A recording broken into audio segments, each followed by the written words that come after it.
আপনারা দেখছেন JTV24BD. একই কাজ আমি একরামের মূল কাজ ছিল চারটা। মৌলিক কাজ কয়টা ছিল? এক নাম্বার মুখস্থ করবেন, এক নাম্বারে দাওয়া। এক নাম্বারে কি বলে বলেন?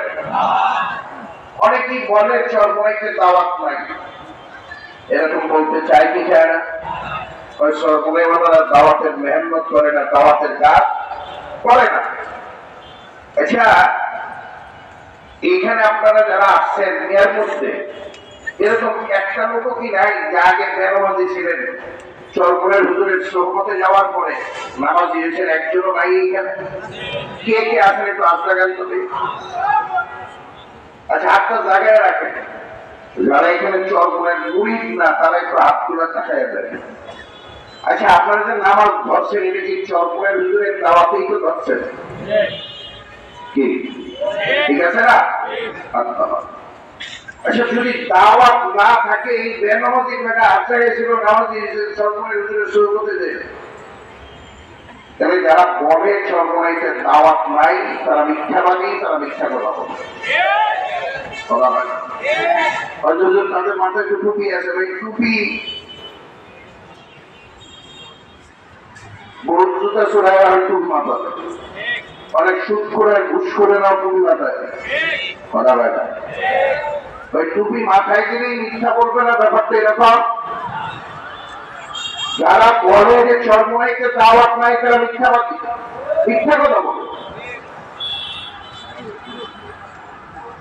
তাহলে দাওয়াত শুধু চরমনাই হিসাবে দাওয়াতের পদ্ধতি এত সুন্দর যে একেবারে প্রধানমন্ত্রী থেকে চৌকিদার পর্যন্ত প্রত্যেকটা সেক্টরে সেক্টরে রন্ধ্রে রন্ধ্রে দাওয়াত পৌঁছানোর ব্যবস্থা আছে।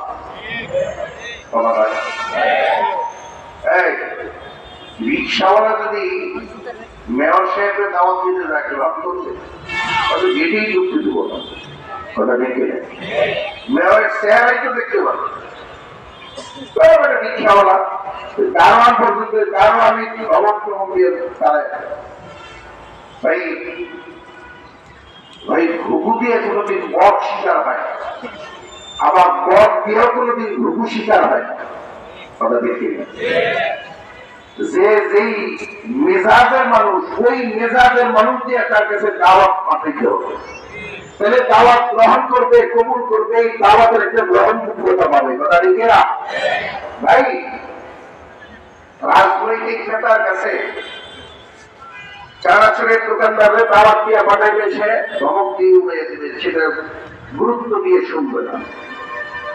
18 বছরের যুবকের কাছে 60 বছরের বুড়া দাওয়াত দিলে এই দাওয়াত অনেকটা মূল্যহীন হয়ে পড়ে। আদমের সাথে কিছু সময় শোনে, শুনে পুরা যখন পার হয়ে যায় পুরা আমার জ্ঞান পেয়েছে। 18 বছরের ছেলে যদি 18 বছরের আরেক ছেলে দাওয়াত দেয়, তাই না? দোস্ত তো ভালো কথাই দিয়েছে।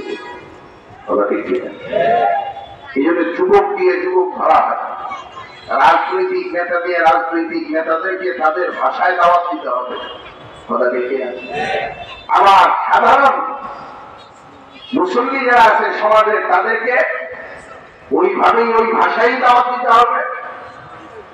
আলহামদুলিল্লাহ চরমনের পেশা হুজুরদের আমি এখন মাঝে মাঝে যখন চিন্তা করি তখন খুব আফসোস হয়। শায়েখ রহমতুল্লাহ আলাইহি আমি পাইছি, অনেক দিন পাইছি। আমি আমার একেবারে ছোট্ট সময় হুজুর আমাকে হুজুরের গাড়িতে হুজুরের ফুলের মধ্যে বসে এক মাহফিলে নিয়ে গেছে। আফসোস হয়, আমার মনে হয় এখন যদি পাইতাম তাহলে হুজুরের পাও দিয়া আমি ওই পাও ধোয়া পানি দিয়ে দিচ্ছি। উনি যে কত বড় কুতুব ছিলেন, কত বড় জামানার মুজাদ্দিদ ছিলেন, ওনার প্রত্যেকটা কর্মকাণ্ড এখন বিচার বিশ্লেষণ করতে গেলে, আলোচনা করতে গেলে বোঝা যায় যদি আমাদের কত বড় সম্পদ ছিলেন, কত বড় সম্পদ আমরা হারাই যাব। ভাই মানুষটা খুব সহজ সরল ছিলেন, দেখে বোঝা যায় নাই যদি এত বড় মানুষ ওরা দেখে বর্তমান হুজুরদেরকে দেখে বোঝা যায় অনেক সময় একসাথে গেলে মোসাবা আমার সাথে অনেকে না চিনা আমার সাথে আগে মুড়ি দিয়েছে মুড়িদের বাপ বেশি বিশ্বাস চিনা যায় না ভাই উমর রাদিয়াল্লাহু খলিফা আব্দুল্লাহের বাদশা আয়েশা উমরের তালাশ করে পায় না হাজুর কাছে তলাক ঘুমায় গেছে তখন বলছে যে উনি খলিফা আমার বিশ্বাস করে না চরমোনার কৃষ্ণা হুজুরদের দিকে তাকাইলে সাহাবা ইকরামের দৃষ্টান্ত এক নমুনা বুঝাল তারা লিখিরা আর ভাই দোষ তো তাদের অনেক দূর চরমোনার হিসেবে দোষের কোনো শেষ নাই ওনার উসিলায় লাখ লাখ মানুষ নামাজ দিয়েছেন একটা বড় দোষ ওনার উসিলায় অনেক নবীর দুশ্মনে হানার দাড়ি কামায় না দাড়ি রেখে দিয়েছে এটা একটা বড় দোষ তারা লিখিরা ওনার অনেক মারাত্মক বড় দোষ আছে আগে দৌড়পটলা বাজাইতে এখন মসজিদে যায় এটা একটা বড় দোষ না এটা চরমোনার হিসেবে একটা মহান নয় মহান বড় এক আগে চুল রাখতো খ্রিস্টান খালিয়া মতো খেলোয়াড়দের মতো এখন চুল রাখে সাহাবা ইকরামের মতো এটা চরমোনার হিসেবে রুচি হয়েছে কিন্তু চরমোনার হিসেবে বিরাট দোষ